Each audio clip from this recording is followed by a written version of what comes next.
So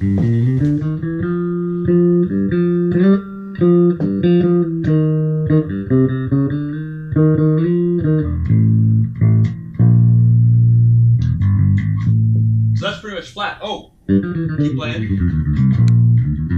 That was on active, so now we're on passive. So now the gain is a little bit more. So.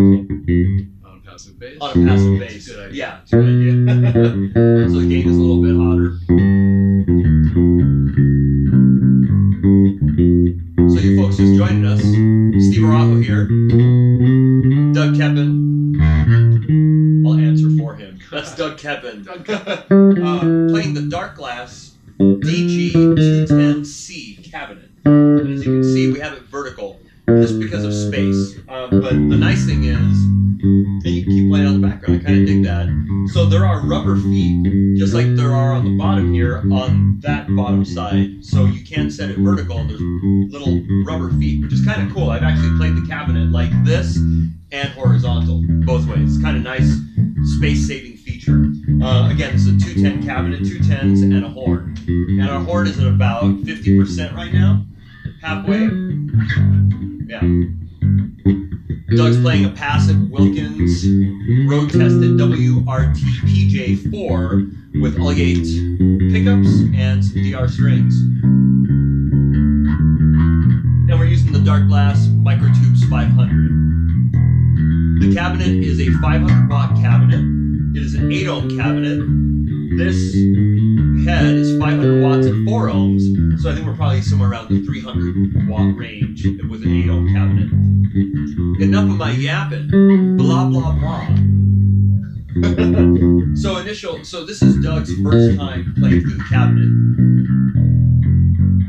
It's like the head, very clean, very articulate, nice sound. Yeah. You know, the Darkglass head is a clean head. I mean, obviously it can get dirty. It has the two, you know, the B3K and the vintage microtube, so you can go to that distortion style, I should say. That tone is clean, but it has a personality. Definitely. It has a very pleasing personality. It's not anemic or sterile. No, I guess is what I'm saying. Not at all. It has a thing, and it's good. It's a good thing. It's a good thing. Yeah, it has character. It has a really nice character. Very, very pleasing. I always say it's kind of articulate. I mean, you really hear everything you want to hear out of the amp and out of the cabinets. Yeah, and I know that you're a little more familiar. This is the first time Doug is plugging through the 210 cabinet, but we've been messing with this is actually my head now, so I went ahead and got it. It's just really great. We have a little bit more experience with the head, and the head itself is very versatile with different cabinets, but it's nice with the 210. I don't know, like you said, it's articulate, it's clean. Mm-hmm. Mm-hmm. Yeah?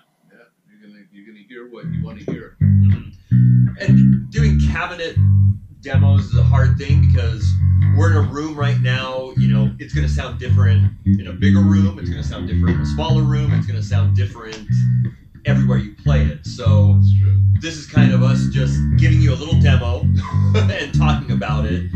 I have gigged it a couple of times and I like it. It's a big sound, it's a full sound.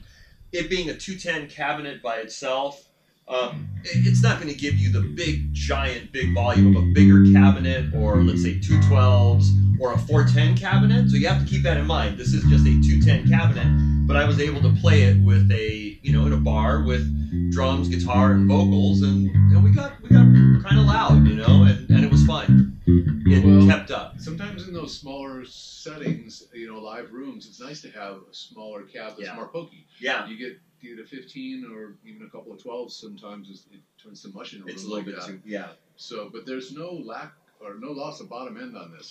I'm not hearing like a thin, remember the old 210s back in 80s, 90s? Yeah. They were just bright. Yeah. You needed a 15 underneath them, but it's a meaty cabinet. Yeah, it's warm, it's meaty. The other thing I will say, it's weighty. It's not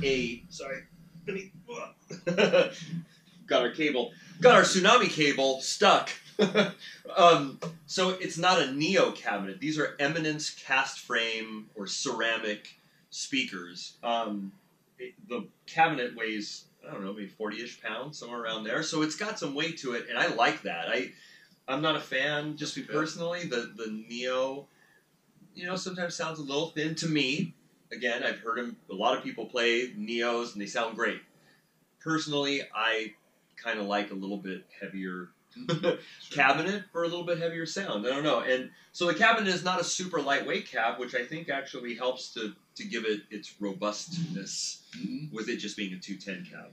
So, yeah. And this is flat, you know.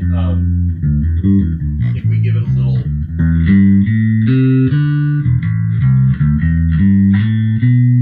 Give it a little grind. I mean, it still has... That's clean.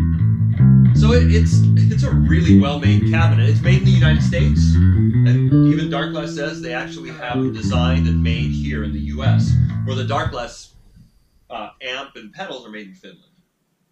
Okay. So just an FYI there. Cool. So the cab has these big, giant handles, which are badass. I mean, the cab is just built super well. Yeah. It's really a well-built cab. This is Tolex covering, this gray Tolex. It just seems like it can just handle a lot of road abuse. So yeah, it's just a very, very incredibly well-built cab. Thought out very well and executed nicely. Yeah. Yeah. I like having those big handles. You know, sometimes you need to one-hand them. You can trust them. Yeah. They're stable. And like I said, it's not the lightest cab, so it does help that it has those giant recessed handles, if you can see, like that. Yeah. So good stuff. Pretty cool. Yeah. Very well made. It's bottom ported. Obviously, when we're vertical, it's going to be side ported, but it is bottom ported or front ported, which is nice. You don't have to worry about what you have behind it. Remember the old cabinets that had the rear ports? Yeah. Depending on, you know, if you were up against the wall or if you were farther against the wall, that changed the sound. This is it's a very well designed and very well made cab. Yeah. So if you put it flat on the floor, you're going to get a better sound as well. Exactly. True. So you're going to get versatility. But if you need to for room, some of those small stages, you know. And yeah, I get into some small stages where setting it vertical is just very, very nice. And like I said, it has rubber feet on that bottom, on that, you know, that side, which is nice. Not just on the long side, but on the shorter side too. So yeah, play a little bit, buddy. I'm digging it. This is flat. We're totally flat.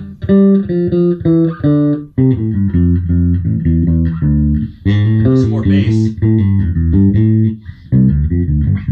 I mean, I'm boosting the bass. A little mid-range. I'm a huge fan of this head flat. It just sounds good, man. You know?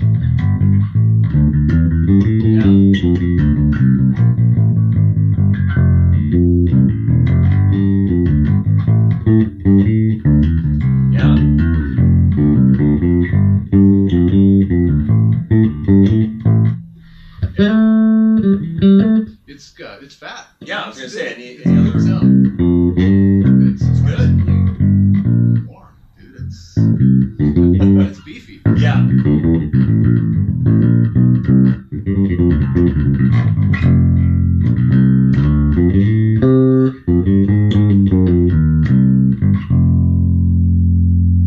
It's good. I like it. Man. Cool. Very nice.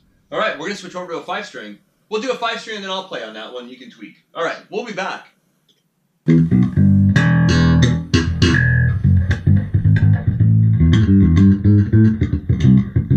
And that was on active, or sorry, that was on passive, so. I'm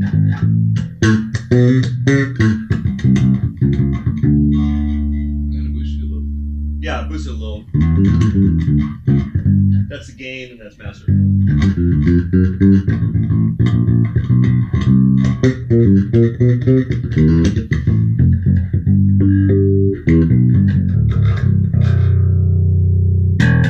Like that bass. Just making sure that that's flat, yeah. The Roger single cut. Roger single cut 5.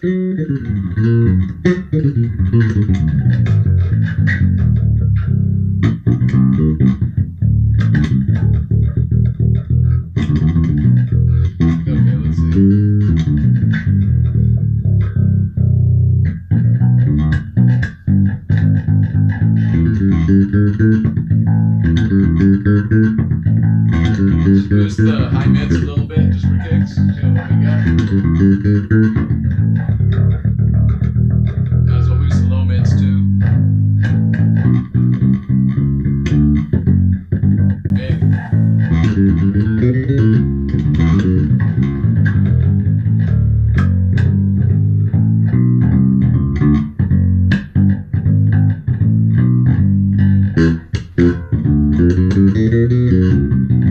So that's all. I boosted the bass frequencies too.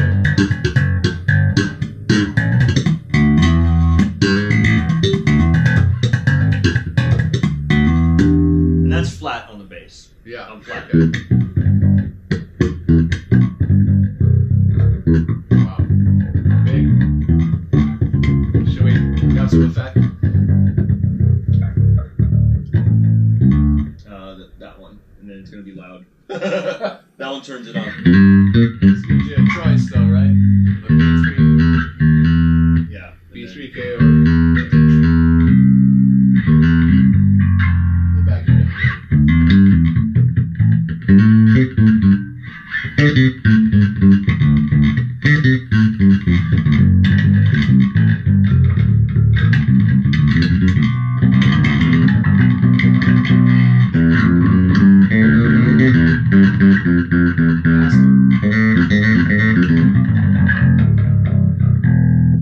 Go back to clean.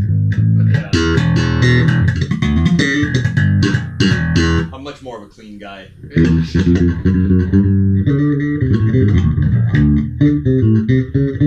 I've got it boosted quite a bit, you know. Cabinet's handling the extra lows and mids really nicely. Yeah. And that low beat. Sweet.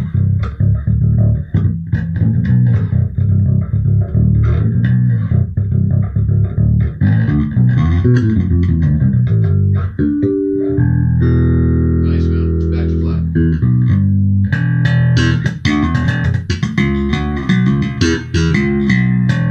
Scoop them in a little bit.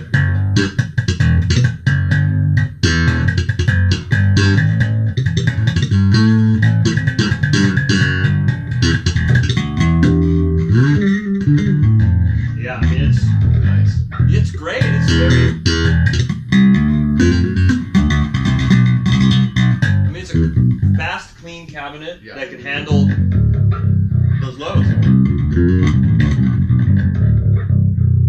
Yeah. What do you think? Yeah, it's great. Even with the bass frequencies and the low mids boosted, no problem. Yeah, and like I said, I did play this on a gig, and it handled the power and handled the volume, and I never farted out. It never got farty. It just was big. I knew how much I could push it to, so I knew. I mean, obviously you're not gonna, go in a room and just crank it all the way up, and crank some weird frequencies without getting into trouble. So you have to be a little bit careful with it. But well, that's any amp. That's any amp. You have to know any amp and any cabinet. Know where to set your gain. Yeah. Yeah. I dig it, man. So, what do you think? I think it's a good combo. Try here. Play that sucker. Here, we'll move this. Sorry, this is live.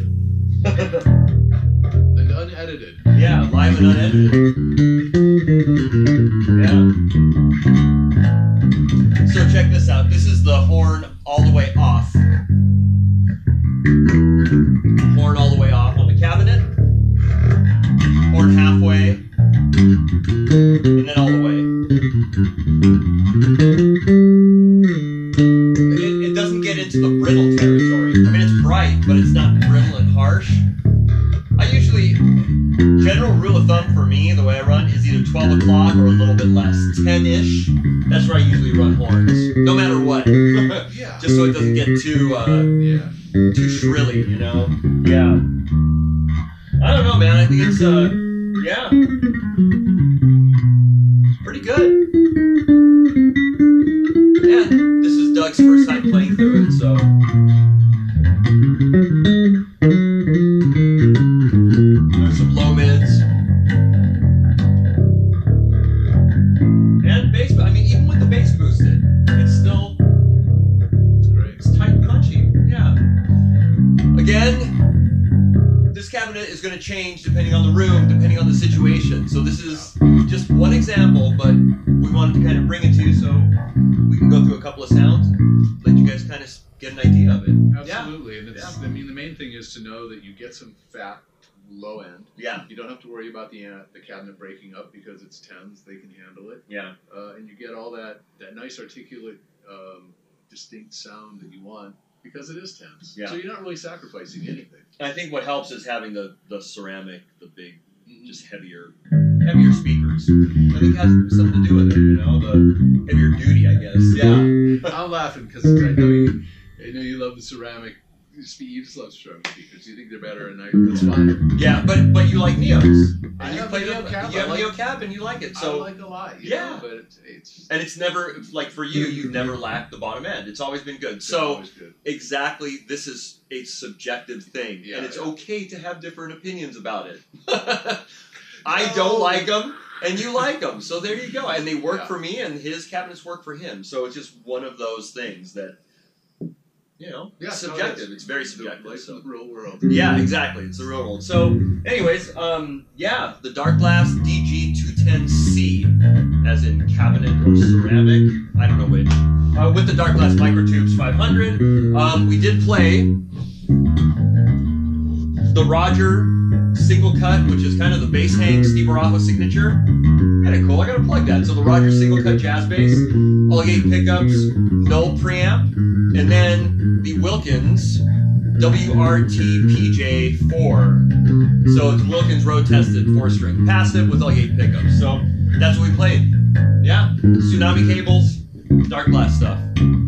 Yeah, I give the cab a thumbs up, man. I think it's great. I think 2 of these, having a modular rig, having 2 210s would be massive, huge. So just in case you need that big volume and a lot more air being pushed, put 2 of these together, it would be ridiculous. You know? Absolutely. Yeah. And one is good for smaller gigs. You know what I mean? Because bigger gigs anyways, or most of the time you're going to have some front of house help, monitor help, or whatever. Yeah, 2 of them would be massive. So it'd be pretty cool. Yeah. Anything else? Nope. All right. So it's great. Yeah. So I guess this is 2 dudes on bass. Hey. 2 dudes on bass gear. 2 dudes on bass. I think it's good. You are? Doug Koeppen. Steve Araujo, bass hang. 2 dudes on bass. There you go. Thanks for hanging out with us. I don't know what I'm saying. I don't know how to sign off. Thanks for hanging out with us, and we'll see you next time. Play us off. Yeah.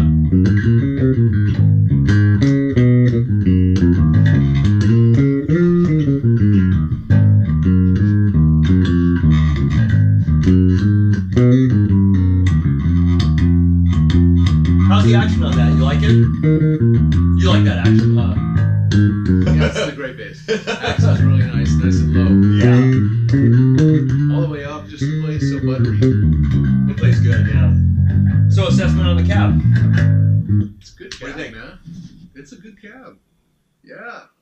I think it seems super usable, you know, super. I'd have no problem taking this cabinet to the game. So yeah, plugging it in initially, I like it. Yeah? I like it a lot, actually. I mean, you have to gig it. We have the luxury. I know. We have the luxury of having these things and being able to go play them. But I think if you were looking for a small cabinet that could do a lot, that's a good one. Yeah. And then get 2 if you need to push some ridiculous there. 2 would be pretty rad. You know, it's not that huge of a cab for the amount of bottom end that's coming out of it clean. Yeah. I'm surprised by that. I mean, I was pushing it at that gig, at one of the gigs, and held up, man. Yeah. I mean, I felt like I could have, maybe a little bit more, but it's fine, man. Put a bigger speaker under it? Yeah, maybe like 2 of them or something like that would push a little bit more. I mean, you are limited by smaller cabinets, no matter what it is. Yeah, it's physics. So it's physics, exactly. So I felt like, maybe if I was pushing a little bit more air, it would have been, but it was still fine. I made it through the gig, and it was totally cool, and I had friends out, and they said they could totally hear the bass, and it was fine. So, yeah, very well made cab. Made in the USA. All right. Swing.